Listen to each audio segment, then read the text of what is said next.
समझने की जिज्ञासा इंसानों में पहले भी थी और आज भी है और आगे भी रहेगी। यही जिज्ञासा भारत के चंद्रयान मिशन का मूल आधार है। इसी जिज्ञासा को शांत करने के लिए इसरो ने चंद्रयान 3 को चांद पर भेजा है।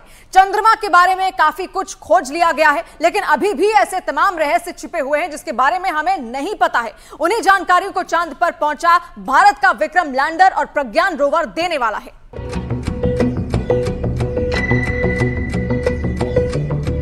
क्या ब्रह्मांड की उत्पत्ति का सनातन सत्य चांद की सतह में छिपा है? क्या चांद के धरातल का विश्लेषण ब्रह्मांड की अबूझ पहेली को सुलझाने का प्रवेश द्वार है? क्या धरती पर मौजूद जल, जंगल, जमीन, फूल और खुशबू का तार चंद्रमा के इस वीरान संसार से भी जुड़ता है? चांद पर पानी की खोज के बाद भारतीय अंतरिक्ष अनुसंधान संगठन यानी इसरो अब चांद पर जमी बर्फ का विश्लेषण करने में जुटा है। चांद की सतह की बनावट को समझने में लगा है। अभी तक चंद्रमा से जुड़ी कई हैरान कर देने वाली जानकारियां सामने आई हैं। दावा किया जाता है कि चंद्रमा की मिट्टी में कई तरह के खनिज हैं और यही वजह है कि चांद पर पहुंचने के लिए तमाम देशों में होड़ लगी है। चांद की सतह पर पानी होने के भी सबूत मिल चुके हैं। वैज्ञानिकों का मानना है कि चांद पर जीवन के सबूत भी मिल सकते हैं। अंतरिक्ष में चंद्रमा धरती का सबसे करीबी पड़ोसी है। पिछले 6 दशकों में इंसानों ने 100 से भी अधिक मून मिशन को अंजाम दिया है। सभी मिशन को कामयाबी नहीं मिली, लेकिन इन मिशन ने चांद को सबसे ज्यादा खोजा जाने वाला स्थान जरूर बना दिया। बावजूद इसके चंद्रमा हमारे लिए आज भी रहस्य बना हुआ है, क्योंकि उसके दक्षिणी छोर की पूरी सच्चाई से दुनिया अब तक अनजान है। We are looking for very exciting 14 days from now for Chandrayaan 3, and as Honorable Prime Minister has mentioned, it is not Chandrayaan 3 alone, it is for future scientific exploratory missions. This is the beginning of a golden era. विज्ञान कहता है कि चांद पर मिट्टी है, चांद पर पानी है। सवाल है कि अगर वहां मिट्टी भी है और पानी भी है तो जिंदगानी क्यों नहीं? क्या भारत का चंद्रयान 3 इस सवाल का जवाब पता करने वाला है? चंद्रमा पृथ्वी के चारों ओर चक्कर लगाता है, लेकिन हमें चांद का एक ही हिस्सा दिखाई देता है। चांद का दूसरा हिस्सा धरती से दिखाई नहीं देता। इसे चांद की डार्क साइड कहते हैं, जिसे धरती से देखना मुमकिन नहीं है। चंद्रमा का जो हिस्सा हमें धरती से नजर नहीं आता, उसे वैज्ञानिकों ने चांद का डार्क साइड नाम दिया है। इसे डार्क साइड के अलावा फार साइड भी कहा जाता है। भारत के चंद्रयान 3 मिशन का मकसद भी इसी डार्क साइड पर रोशनी डालना है। यह डार्क साइड है चंद्रमा का दक्षिणी ध्रुव, जहां चंद्रयान 3 के लैंडर ने सॉफ्ट लैंडिंग कर इतिहास रच दिया है। चंद्रयान 3 का विक्रम लैंडर चांद के दक्षिणी ध्रुव पर उतरा है। चंद्रमा का यह हिस्सा उसका सबसे ठंडा इलाका है, क्योंकि यहां सूरज की रोशनी बहुत कम पहुंचती है। सूरज की किरण तिरछी पड़ने की वजह से चांद के दक्षिणी ध्रुव के ज्यादातर हिस्सों पर काफी अंधेरा रहता है। यही वजह है कि यहां का तापमान भी काफी कम होता है।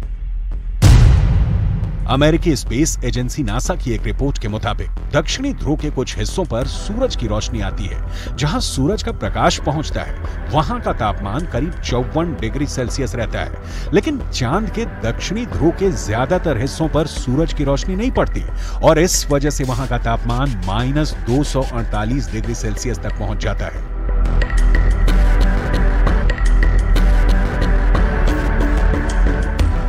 नासा के मुताबिक चांद के दक्षिणी ध्रुव पर बर्फ है। बर्फ के साथ दूसरे कई प्राकृतिक संसाधन भी हो सकते हैं। साल 1998 में नासा ने मून मिशन के तहत यह बताया था कि दक्षिणी ध्रुव पर हाइड्रोजन है। नासा का दावा है कि अधिक मात्रा में हाइड्रोजन होने की वजह से वहां बर्फ की संभावना है।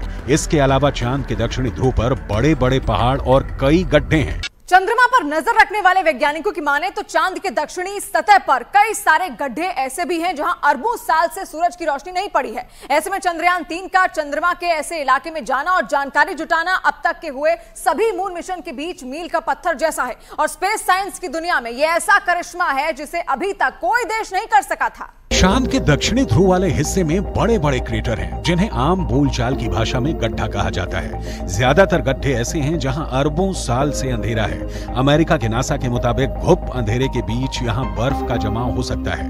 अंदाजा ये भी है कि चांद के दक्षिणी ध्रुव पर अरबों सालों से पानी बर्फ के रूप में जमा हो सकता है, जिसके अध्ययन से सौर मंडल से जुड़े और भी कई रहस्य खुल सकते हैं।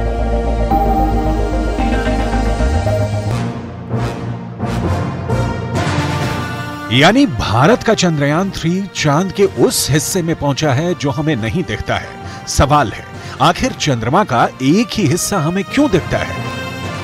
चांद खुद भी अपनी धुरी पर घूमता है और पृथ्वी के गुरुत्वाकर्षण बल के कारण चंद्रमा उसके चारों ओर चक्कर लगाता रहता है। धरती का यही गुरुत्वाकर्षण बल हमें चांद के दूसरे तरफ को देखने नहीं देता। दरअसल चांद में पृथ्वी से जुड़ा एक गुरुत्वाकर्षण केंद्र है। गुरुत्वाकर्षण केंद्र चांद के बीच में नहीं, बल्कि उस हिस्से में है जो धरती की तरफ है। पृथ्वी का गुरुत्वाकर्षण बल चांद को अपनी तरफ खींचे रखता है। इसी वजह से चांद एक ही स्थिति में धरती के चारों तरफ घूमता रहता है और चंद्रमा का दूसरा हिस्सा धरती से नजर नहीं आता। धरती से 3,84,000 किलोमीटर की दूरी तय करके चांद पर पहुंचा विक्रम लैंडर चांद के उस दक्षिणी ध्रुव के तिलिस्म को तोड़ने वाला है। इसरो के मुताबिक चंद्रयान 3 के 3 अहम मकसद है। पहला, विक्रम लैंडर की चांद के दक्षिणी सतह पर सुरक्षित और सॉफ्ट लैंडिंग। दूसरा, प्रज्ञान रोवर को चांद की सतह पर चलाकर दिखाना। तीसरा, वैज्ञानिक परीक्षण करना, जिसकी धमाकेदार शुरुआत हो चुकी है। चंद्रमा के रहस्यों की खोज में सबसे पहली कामयाबी 1959 में तब के सोवियत संघ को मिली थी, जो अब रूस के नाम से जाना जाता है। 12 सितंबर 1959 को धरती से लॉन्च किया गया रूस का स्पेसक्राफ्ट लूना 2 चांद की सतह से जा टकराया। 7 बरस बाद 1966 में सोवियत संघ ने एक बार फिर चांद पर दस्तक दी। 3 फरवरी 1967 को लूना 9 चांद की सतह पर पहली बार सॉफ्ट लैंडिंग करने में कामयाब हो गया। यह वो वक्त था जब सोवियत संघ और अमेरिका के बीच शीत युद्ध चल रहा था। दोनों देशों में धरती के साथ साथ स्पेस रिसर्च को भी लेकर एक होड़ लगी थी। इस होड़ का सबसे अहम हिस्सा चांद तक पहुंचने की दौड़ थी। सोवियत संघ को पीछे छोड़ने के लिए तब अमेरिका ने इंसान को चांद तक ले जाने और सुरक्षित वापस लाने का लक्ष्य तय किया। Of landing a man on the moon and returning him safely to the Earth. 1, 0, all engine running. Liftoff. We have a liftoff. 32 minutes past the hour. Liftoff on Apollo 11.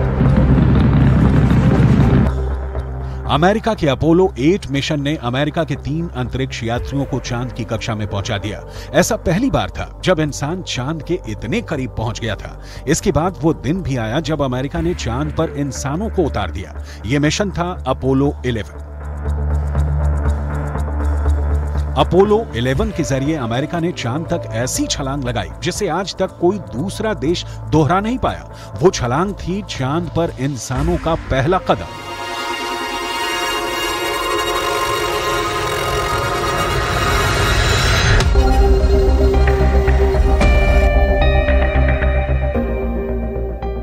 जुलाई 1969 को अमेरिका के अंतरिक्ष यात्री नील आर्मस्ट्रॉन्ग चंद्रमा पर पैर रखने वाले पहले इंसान बने थे।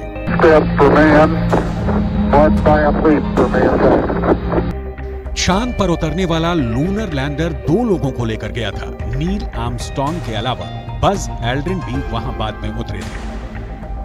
अपोलो 11 मिशन ने चांद से मून रॉक्स लाकर एक अलग इतिहास रचा।